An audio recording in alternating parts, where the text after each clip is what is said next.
Panasonic's $4 billion Kansas battery plant finally opens, but could it be coming online at a worse time? Frank White pitches another stadium plan, but I thought we had two teams. Why there's no funding for the Royals in his latest push?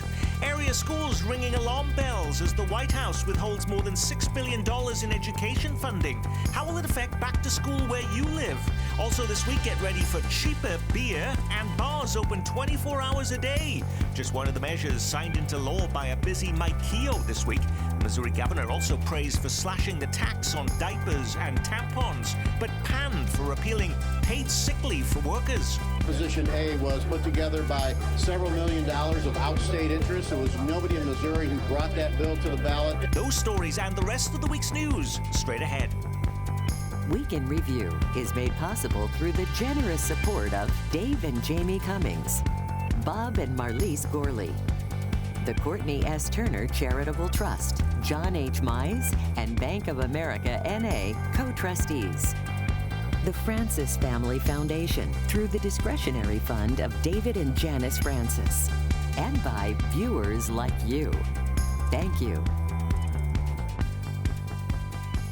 Hello and welcome. Glad to have you back with us. I hope you survived this week of flash floods, water rescues and record-breaking rain. Some of our viewers getting 6 weeks worth of rain in just a few hours. Well, here to dissect the rest of the week's most impactful, confusing and downright head-scratching local news stories are KCUR's Lisa Rodriguez, former Star reporter Dave Helling. From the world of television news, KSHB's Charlie Keegan, and tracking the region's top political stories for KCUR News, Brian Ellison. Now, we start in Kansas this week, where after 3 years of construction, Panasonic's $4 billion battery plant is finally open. State and local leaders joined with Japanese officials this week in a ribbon cutting at the DeSoto-based facility. Well, Panasonic, as you heard, this is the largest factory we've ever built in a 107-year history, so that's huge. And then for Kansas, it's the biggest investment they've ever had. Well, actually, the project is jam-packed with superlatives. Largest electric vehicle battery plant in the world, according to some reports. Largest building in Kansas. But could it be happening at a worse time? Panasonic has announced it's dialing back full production at the Kansas plant due to dropping electric car sales and new Trump administration policies that end green energy tax credits and the $7,500 rebate that has encouraged thousands of Americans to make that switch. Is it just a short-term blip or a worrying sign for the future, Lisa? Well, it's certainly not an ideal situation to be opening this massive battery plant. As you've said, we've gone from years of creating incentives for this kind of stuff to kind of an immediate end to all kinds of incentives for this. That said, officials and industry leaders have all said they do expect EV production to continue. And despite the fact that I think they kind of have to say that, I do think that the industry as a whole is still moving toward more production of electric vehicle, but I don't think it's going to be the immediate win that we think. We were always told 4,000 jobs coming to the plant. As of this week, we weren't at that target, were we? No, we're closer to about 1,100 jobs at that plant. But granted, only one of 8 possible production lines are up and running right now, so there's time and room to add more people. It was definitely all good news, though, on Monday's grand opening. No one was talking about the problems that we might have. They were trying to be as positive as possible. What about the fact that this was the feather in the cap for Laura Kelly as governor of Kansas, the biggest economic development project in the history of the state. She wasn't even there at the event. We had the lieutenant governor there. Can we read anything into that, Dave? Well, you can probably read into it that Dave Toland will be a candidate for governor, or that they are pushing him to run for governor. Because they were probably taking campaign video footage. Right, he had a perfect place for campaign video. He can take some credit for this project. Laura Kelly is trying in some ways to move back in the public's eye a little bit as her term comes to an end, although there was an extraordinary piece in the New York Times this week applauding her approach to governance in Kansas, which I found interesting. But I think the idea is that Dave Toland, who has not declared for governor and appears to be a little on the fence about the idea, is being pushed by someone or maybe his own people to be a little bit more in the public's eye in projects like this. Brian. Remember that development is actually in Toland's job description. He's the Commerce Secretary for the state as well as Lieutenant Governor, so it's not so surprising. But here's the thing about this, Nick. I think this is an excellent example of why these long-term massive tax incentive and development funding credits programs are always risky. You just don't know what's going to happen. This started years ago, and it started under a Democratic administration. It started when renewable energy sources were all the rage and on the rise, and you just don't know how political fortunes and world events are going to change the needs. The state of Kansas it's too early to say there's a real problem here, but if there turns out to be in the long run, Kansas may be learning a difficult lesson about awarding these massive tax incentive packages. Right, which is why it's so important that deals like this have clawback provisions, that if you don't fulfill the promises you make, that the state will get some of its incentives back, and there are some clawbacks in this proposal and other similar economic development proposals. That hasn't always been the case. Kansas City, the city of Kansas City particularly has had problems with making sure that all of its investments can be clawed back if projects don't come to fruition. But it's far too early, I think, to panic over this plan. Well, now that he could be ousted from office in a recall election, Jackson County Executive Frank White is trying to rescue his legacy by hatching a new plan to keep the Chiefs at Arrowhead Stadium. Notice I didn't mention the Royals. While his sales tax proposal would give a third of the cash to the Chiefs, a third to be used for fixing up the Jackson County Courthouse, and a third pot to public health, more specifically to help former Truman Medical Center, now known as University Health, to fill health funding gaps left by Trump administration cuts. And look closely, and you'll see there the $0 going to the Royals. Charlie, why has Frank White given up on them? Well, I don't know if he's given up on them, if they've given up on him, who's to blame and all that. But there's some decades of bad blood maybe between the Royals and Frank White, and obviously last April's election didn't help smooth any of that over. Yeah. You got to give Frank White credit for getting creative here. He's always said that Jackson County carries too much of the burden for the teams, and he feels like this is a way to kind of reward Jackson County for its years of support for the teams financially. One little pearl nugget, Lisa, in this whole story was to see that Frank White acknowledging that he has had no meetings whatsoever with the Royals since that failed vote, what is now, 15 months ago? Not one single meeting? But why would the Royals be motivated to meet with Frank White at this point when they've got so many other options? Kansas City has put itself forward as being very willing to work with the Royals on this. They have lawmakers in Kansas and Missouri that both worked, some faster than others, to get packages put together for the Royals as well. So I think right now there just hasn't been a necessity to deal with Frank White. And if they're going to deal with the county, might as well go through the legislature as well, which has also made itself known as being much more willing to negotiate, and with the right amount of votes can overturn whatever the executive does. A little bit confusingly on this, Dave, is that you got three different pots of money, and apparently, according to the language, you have to have three different ballot questions. You can't have just one. So if some of them pass and others don't, I mean, this has seemed to be incredibly complicated. Right, which is why Frank White has suggested that the legislature next winter, in January or February, pursue legislation that would allow him to put all of those in one ballot question. There may be some wisdom in that. I mean, the original tax proposal for the Truman Sports Complex was actually a part of a much bigger public works package that went to voters in the 1960s. So the idea that, hey, if you don't like the stadiums, at least you can get some help for public health or some of these other items may have some wisdom in it. On the other hand, it comes kind of late in the game. I do think that the Royals, for whatever it's worth, Nick, have been negotiating on the Missouri side with the Clay County folks and with Quentin Lucas in Kansas City. They really did cut Frank White out of this a year ago. Perhaps they feel, Brian, that they can wait Frank White out. Not only is there all the talk, of course, about the set recall election, but there was a press conference this week among activists to see the immediate resignation of Frank White. Right. I think it's very difficult to see this proposal from Frank White completely apart from the broader political context of what's happening in Frank White's life right now, his political life. The recall effort is in full swing, whether that election is sooner or later. The reality is that anything he is proposing right now has to be seen in that light. And let's not forget that the reaction to this proposal has been, I would say, tepid at best. The chiefs did not come out and say, yes, we'd love to have the full third of the 3/8 cent tax.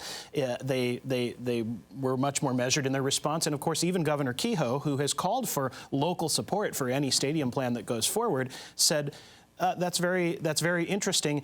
We do think it's important that Jackson County get tax relief and fair property taxes. He chose to bring that into his statement in response. So I would not say that this plan is on a fast trajectory to approval. Given all of the complications with this, could this play into the hands of, dare I say it, Clay County? And I did see the governor was just in town signing the Clay County Sports Authority bill that will allow them to sort of start that process of bringing a stadium to that county. Is that just wishful thinking, or is that seriously now on some form of fast track, Charlie? Well, I think that, yeah, folks in Clay County have to be excited about what they're seeing here in Jackson County and thinking that puts them a little bit more in a driver's seat. But let's be clear, there has to be a local component, has to be under the Missouri statute to proceed with the Missouri subsidy. That's either Clay County, presumably through voters with a sales tax, or in Jackson County, some local component of which Frank White's idea might play a role. Now, you know, there might be another way to do it, but Jackson County has to come up with some a bit of money that presumably would have to go to voters. That's why I think, for whatever it's worth, Nick, the Kansas options seem to be rising in the eyes of the Chiefs and the Royals precisely because they don't have to go to voters again. And I think they were really, we're beginning to understand that the teams are very upset about the outcome of the April 2024 vote and believe that they have to, if they can, avoid another trip to the ballot box. And that's what the problem is with all of the Missouri options at this point. Okay, I mentioned Governor Mike Kehoe. He has been exceedingly busy this week. He was also signing a repeal of that voter-approved paid sick leave law. He says it's about saving businesses. It was put together by several $1 million of outstate interest. There was nobody in Missouri who brought that bill to the ballot. It was bought and put on our ballot. But this might not be the end of the matter. Hold the front page, apparently. We're learning of a new push to put the issue back on the ballot by making it a constitutional amendment instead of a proposition, so lawmakers can't undo it. If that's the case, why, Lisa, didn't organizers just do that the first time around?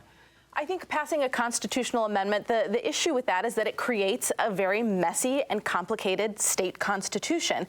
And and this is just another example of lawmakers, of the governor, undoing the will of the people. We just heard Mike Kehoe say that it was outside interests that brought it to the ballot. It still required the signature from hundreds of thousands of Missouri residents to get it to the ballot, and then passed by the vote of Missouri, of a majority of the state here. And so it's just another example of many examples of the legislature undoing this process by which people can get things to the ballot, and will probably indicate another push by the Missouri legislature to make that harder to do in Missouri. By the way, you know, the governor said it was about saving businesses. Did we see hordes of businesses in Missouri depart, go to Kansas, other places, as a result of that paid sick leave amendment going into effect in November by voters? Not immediately, but we know organizations like the Missouri Chamber of Commerce were against this, and they felt like it was best for businesses to be able to set their own wages and be more in control of that. We know Governor Kehoe is a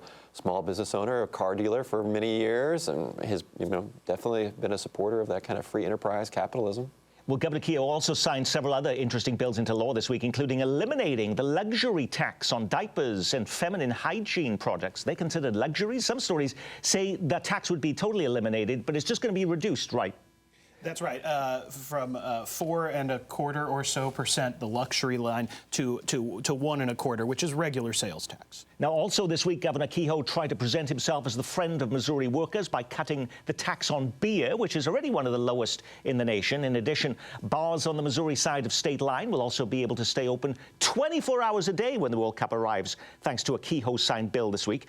Does that balance out taking away paid sick leave for workers, Lisa? You get cheaper beer and you can drink it in your favorite watering hole until like 3 in the morning.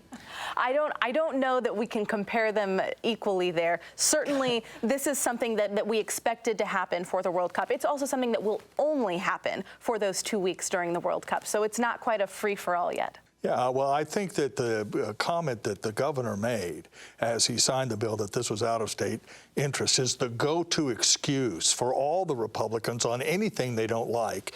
And what we do know in Missouri is that the Republican Party does not like voter-approved measures. They believe that they have the wisdom and voters are somehow duped by out-of-state interests or by campaigns or whatever. My guess is it will almost certainly be back on the ballot as a constitutional amendment, and there will never again be, and this is important to understand, a statutory attempt through the initiative process, because the legislature can just discard it at will, so everything is going to end up in the Constitution.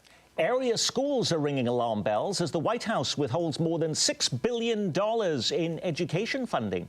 Staff are already hired, programs planned, and now districts across Kansas and Missouri aren't sure how to pay their bills after federal dollars didn't show up on payday. Without a lot of description of exactly why, whether we get the money eventually. So at this point, it's a little challenging to know how to react to it.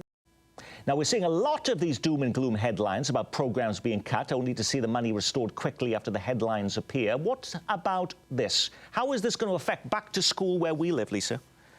Well, the programs that we're seeing cut are really targeting the most vulnerable population. So schools right now are scrambling to try to reallocate money to fund these programs, but that will, of course, spread other resources thin. So we're talking about programs for English language learners, for refugee students, for after-school care, for adult learners. But these are exactly the types of populations that this administration is also targeting in many other ways. And so it's just another blow to these populations. So might that explain then why, say, a KCK school district would see a $5 million hit with this, while a suburban school district, like a Shawnee Mission, which we just saw the quote from, or a Lee Summit, closer to $1 million?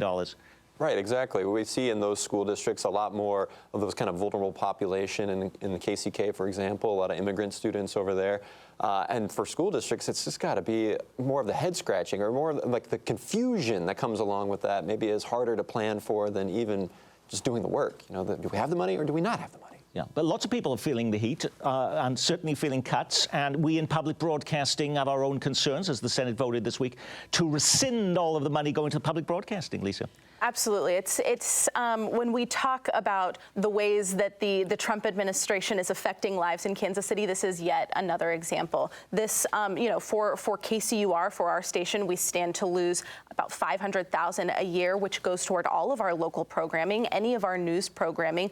But even greater is the effect that this has on smaller stations that are less resourced, in rural stations, in Garden City, Kansas, in Springfield, Missouri, where they simply cannot absorb the blow, and where there is not as much of a robust media landscape there. So not only does this mean potentially less quality news, less information, less accountability of our public officials in Kansas City, for some areas of this country, it means no news.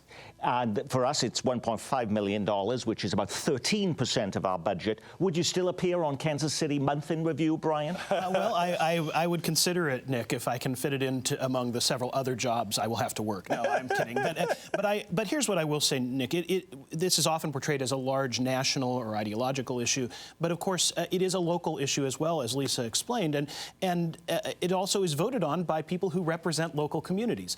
All 4 U.S. senators in Kansas and Missouri, the Republicans, all voted to make these cuts. While we're hearing then, of course, of cuts locally, Medicaid, education, public broadcasting, we're cutting money there, but it seems baffling this week that we're seeing truckloads of cash coming from Washington for the World Cup. This week, Congressman Emanuel Cleaver announcing more than $600 million in federal cash to boost transportation and security for World Cup games here next year.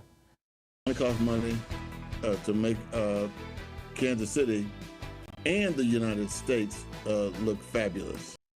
I believe it or not, he says he's going to ask for more. How come there's no shortage of money for this, but not for basic health and education, Dave?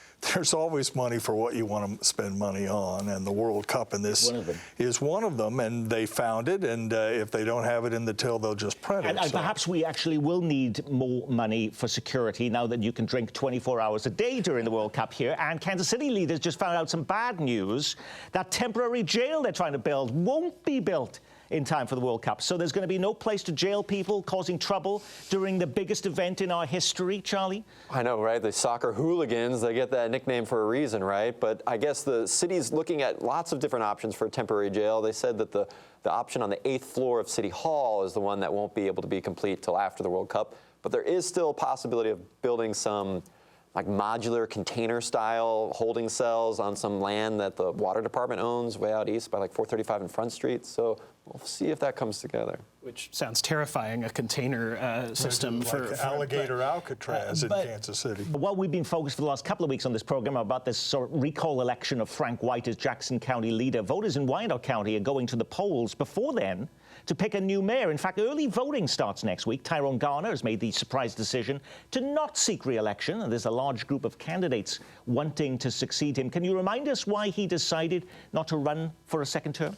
He was disappointed, if you will, about the difficulty in achieving political goals in a place like Wyandotte County, and in essence said, I couldn't get done what I wanted to get done. He felt like a figurehead, didn't he? To a bit, and also, you know, his, paper skin thin. I mean, he really resisted the criticism that he got in Wyandotte County, and I think he just said, I don't need this anymore, particularly because of the background of the Roger Golubsky case and alleged corruption in the police department that he was a part of. It was just not his cup of tea, apparently. A huge field of candidates trying to replace him. Well, what is the biggest challenge for this next mayor? I think it's going to end up being property taxes and services and managing all that. There's so many people who feel like they're overtaxed, and the county tried to cut taxes, but then ended up having to cut services. And it's hard to imagine. Garner will be the third in a string of single-term mayors in Kansas City, Kansas. And with a financial crisis decades in the making and kind of an inability to make much progress on that, it's hard to imagine how someone can make any lasting change in just 4 years. I will be looking forward to see if there is a candidate who can make it more than a single term, where we could actually have the possibility of seeing any kind of change and progress. Early voting is next week, and there will be winnowing down to 2 candidates for the fall election. By the way, remember last week we talked about that newly hatched plan to rename the new-look KCI Airport after President Harry Truman? Well, now it's getting serious. The mayor met with airport officials this week about how to make the name change before the throngs of World Cup fans head here next year. Is there a reason why they want to make that change so soon? Do fans from London, Paris, Ecuador, or Egypt care whether it's Kansas City International or Truman International, Charlie? I doubt it. You know, I don't know. I don't think about who Hartsfield or Jackson are when I fly into Atlanta, so I can't explain the urgency on all that. It sort of really came out very quickly, the story, and it's taking off. But I'm wondering, is there a hybrid here, just like we have GEHA Field at Arrowhead Stadium? Could this be Truman Terminal at KCI Airport to have the best of both worlds? Why stop there? Why not just have corporate naming rights for the airport? I put a company in front of it. I do think if our good friend Eric Wesson were here, he might suggest that there's another element here, which is that there are some other names that have been mentioned to get on that airport, including, for example, former Mayor Sly James. And there seems to be a concerted decision to not go that direction. Perhaps that is a piece of going forward with this particular idea. Quickly, Nick, you mentioned earlier that the old Truman Medical Center is no longer named for Truman. That's true. It's University Health. And last week we talked about the Truman Sports Complex not having Harry Truman's name. I do think there is some community sense that a major institution in Kansas City, other than the Truman Library, of course, needs to carry the Truman name, and maybe that's behind some of this discussion about the airport. All right, we've really worked hard this week to cover a lot, but we didn't get to the biggest story of the week, a massive Patrick Mahomes head being installed in the Power and Light District. St. Louis has its arch. Can we finally say we've topped them? It's not just a cold plunge in the shape of Patrick Mahomes' head. It's the chillest place on earth. It's my head. Take the plunge, July 19th at Kansas City Live. That the biggest story we missed? Would you be lining up to take a cold plunge into the Chiefs quarterback's ultra-large noggin? Or did you pick a completely different story, Charlie? I know they've probably assigned you there. I think every reporter in town is going to be there, so don't make any news on that day. Oh, I'm going to stick with the Chiefs and our big news. They loaded up for their training camp this week. You know, the season is upon us now when they start to go to St. Joseph, so they loaded all the chewing gum and weights and cleats and tracking devices and 11 semi-trucks. And went to you probably have KSHB helicopters traveling with those convoy of trucks getting into St. Joseph there. Thank you for that story, Brian. You mentioned it very briefly at the start of the show, Nick, but I want to mention that flooding that happened on Thursday morning, seemingly relatively unexpected. Folks thought there would be some rain, but the flood warnings came pretty quickly and without a lot of notice. We see this more and more. We obviously saw a much more tragic flooding in Texas, but one has to wonder if emergency management and local public safety agencies are going to have to sit down and say, this is happening a lot, this is going to happen more often with climate change. What are we doing to ensure that there won't need to be, as there were this week, dozens of water rescues? Lisa.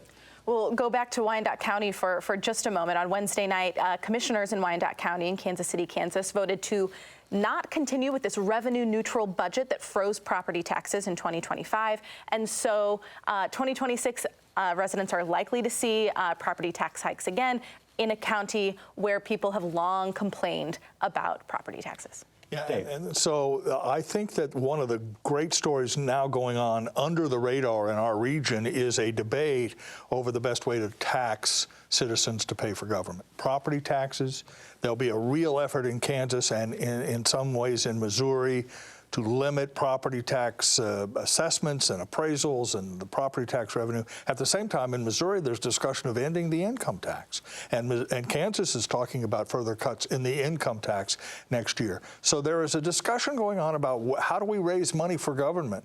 And nobody likes taxes, but somebody's got to pay money for police and fire and other things that are done in our name. Flood control is another example.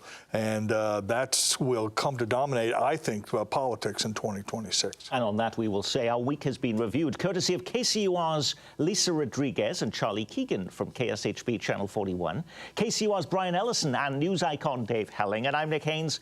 From all of us here at Kansas City PBS, be well, keep calm, and carry on.